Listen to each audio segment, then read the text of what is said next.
Hello दोस्तों, I hope आप सभी अच्छे होंगे। आज हम जानेंगे एथेनॉल के बारे में, जो कि हमारे इंडिया का बिल्कुल नया फ्यूल है, जिसका यूज़ हम आज तक अपनी गाड़ियों में करते तो आ रहे हैं, लेकिन इसके बारे में हमको जानकारी नहीं थी। तो ये वीडियो आप लोगों के लिए होने वाला है बहुत ही इंपॉर्टेंट, जिसमें मैं आपको बताने वाला हूँ सब कुछ जो एथेनॉल के बारे में आप जान सकते हैं। आज लगातार हम अपनी ज़िंदगी में जितना गाड़ियों के ऊपर निर्भर हो गए हैं, उतना ही हम निर्भर हो गए हैं फ्यूल के ऊपर। और फ्यूल की आवश्यकता इतनी अधिक बढ़ चुकी है कि अब हमें इसके लिए खुद का निजी फ्यूल तैयार करने की आवश्यकता आ गई है, जिससे हमारे अंतर्राष्ट्रीय बाज़ार पर हमारा अस्तित्व बना रह सके। जैसा कि आप सब जानते हैं कि हमारे देश में पेट्रोल का उत्पादन नहीं होता, न ही डीजल का होता है।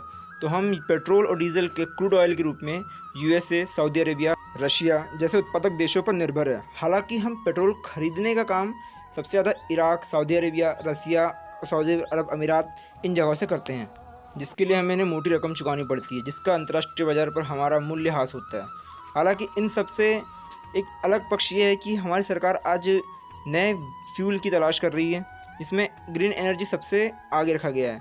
और इसको देखते हुए आज हम एक बेस्ट ऑफ ग्रीन फ्यूल के रूप में एथेनॉल को देखा जा रहा है, क्योंकि एथेनॉल का यूज़ हम आज भी अपनी गाड़ियों में कर रहे हैं। जहाँ तक 10% एथेनॉल आज भी हम अपनी गाड़ियों में इस्तेमाल करते आ रहे हैं। चूँकि हमारा देश कृषि प्रधान देश है, भारत में कृषि उपज पैदावार इतनी अच्छी होने के बावजूद भी किसानों को इसका पूर्ण लाभ नहीं मिल पा रहा है, क्योंकि हमारे यहाँ पर उत्पादन करने वाला तो गरीब, लेकिन व्यवसाय करने वाला इससे ज़्यादा अमीर हो जाता है। लेकिन भारत सरकार ने इसके लिए भी उपाय निकाल के रखे हैं।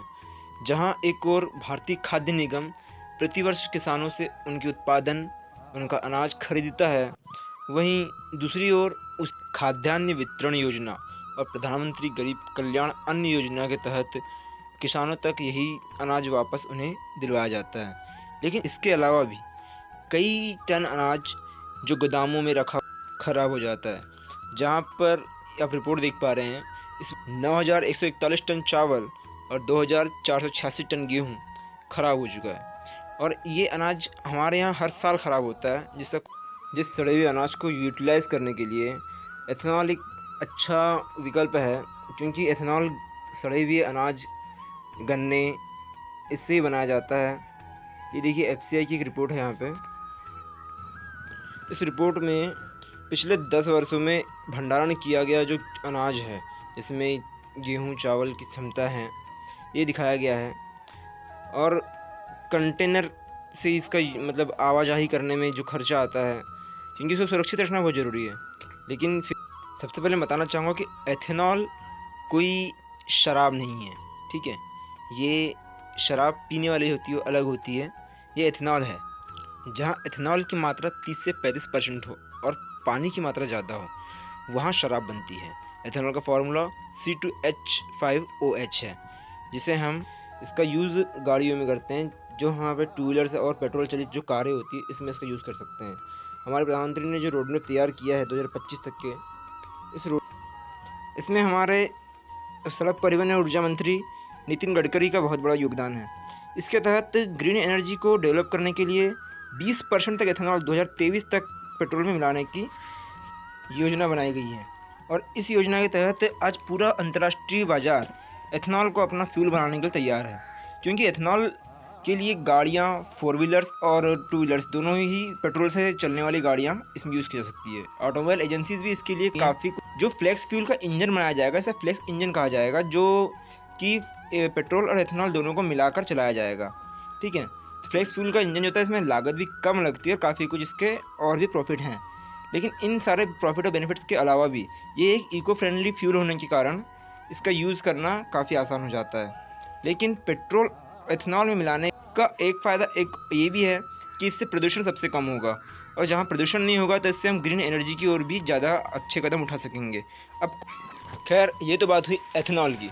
अब जानते हैं इससे किसानों को कितना लाभ होगा, क्योंकि भारत एक कृषि प्रधान देश है और यहाँ पर जितनी फसलें उगाई जाती है उनके लिए उनके अतिरिक्त उत्पादन के कारण यहाँ के किसानों को उसका बराबर लाभ नहीं मिल पाता।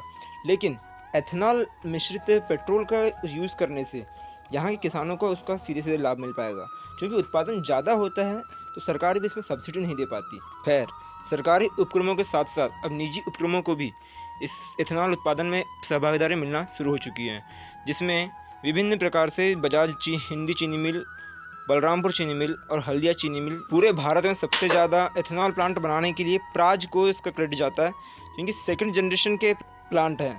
अगर बात करें सबसे बड़े उत्पादक राज्य की, तो उत्तर प्रदेश सबसे बड़ा एथेनॉल उत्पादक राज्य बन चुका है, जो कि भारत में पूर्णतः एथेनॉल के लिए गन्ना देने के लिए तैयार है। अमेरिका जैसे बड़े देश में 10% एथेनॉल और 90% गैसोलीन को मिलाकर पारंपरिक वाहन चलाए जा रहे हैं। क्योंकि एथेनॉल से नुकसान को देखें तो इससे होने वाला जल प्रदूषण इसकी सबसे बड़ी कमजोरी बन जाता है, क्योंकि 22.3% एनर्जी का नुकसान हो जाता है। भारत जैसे कृषि प्रधान देश में थोड़े नुकसान और थोड़े फायदे तो देखने पड़ेंगे, क्योंकि यहाँ किसानों को लाभ भी दिलाना है और साथ ही साथ अंतर्राष्ट्रीय बाजार में भी अपना वर्चस्व बनाए रखना है। इसके लिए हमारे प्रधानमंत्री जी नरेंद्र मोदी जी की दूरदर्शिता पर हमें विश्वास रखना होगा। अब बात करें एथेनॉल की। एथेनॉल सबसे पहले ग्रेट ब्रिटेन और फ्रांस में बनाया गया था, जो कि 1826 में बनाया गया, लेकिन इसका उपयोग औद्योगिक रूप के लिए 1828 में किया गया। सबसे पहले एथेनॉल बनाने का श्रेय माइकल फेराडे को जाता है, लेकिन भारत में प्रमोद चौधरी, जो कि प्राज कंपनी के फाउंडर हैं, जो कि 1983 में स्थापित की गई थी, और इसका मुख्य उद्देश्य भारत में एथेनॉल प्लांट जैसे विभिन्न ऊर्जा स्रोतों का उत्पादन करना है। भारत में बात करें एथेनॉल बनाने की, तो सर्वाधिक एथेनॉल शुगर कैन्स यानी गन्ने से बनाया जाता है, जो कि भारत का पहला एथेनॉल प्लांट बिहार के पूर्णिया जिले में बनाया गया था। बिहार में इस 2G एथेनॉल प्लांट की स्थापना का श्रेय यहाँ के मुख्यमंत्री नीतीश कुमार जी को जाता है, जिन्होंने कि 2017 में इसकी नींव रखी और इसके साथ ही इस एथेनॉल प्लांट का हरी झंडी दिखाई। अब बात करें भारत में बनाने वाली उन कंपनियों की जो एथेनॉल बनाती हैं, इसमें इंडिया ग्लाइकोज लिमिटेड, बलरामपुर चीनी मिल, श्री रेणुका शुगर लिमिटेड, त्रिवेणी इंजीनियरिंग और इंडस्ट्री, गोदावरी बायो रिफाइनरीज और भारत शुगर मिल्स जैसी कई कंपनियां हैं। अगर बात करें 10% एथेनॉल जो कि आज हम अपनी गाड़ियों में इस्तेमाल कर रहे हैं, उसकी जगह अब 20% एथेनॉल पेट्रोल के साथ मिलाकर अपनी गाड़ियों में इस्तेमाल करने के लिए नीति आयोग की बनाई गई ये योजना 2021 को ही बनाई दी गई थी, जिसका लक्ष्य है कि 2025 तक संपूर्ण भारत में एथेनॉल ब्लेंडिंग की जा सके और पेट्रोल के साथ में एथेनॉल को मिला करके चलाया जा सके। वैसे आपको बता दूं कि अंतर्राष्ट्रीय स्तर पर अगर बात करें तो ब्राज़ील, जो कि यूनाइटेड स्टेट्स में है, वो 84% एथेनॉल का उत्पादन करता है, जो कि पूरी दुनिया में सबसे ज़्यादा है। तो आज के लिए इतना ही। आशा करता हूँ कि मेरे द्वारा बनाई गई वीडियो आपको काफ़ी अच्छी लगी होगी और इससे प्राप्त जानकारी आपकी बहुत काम आएगी। धन्यवाद।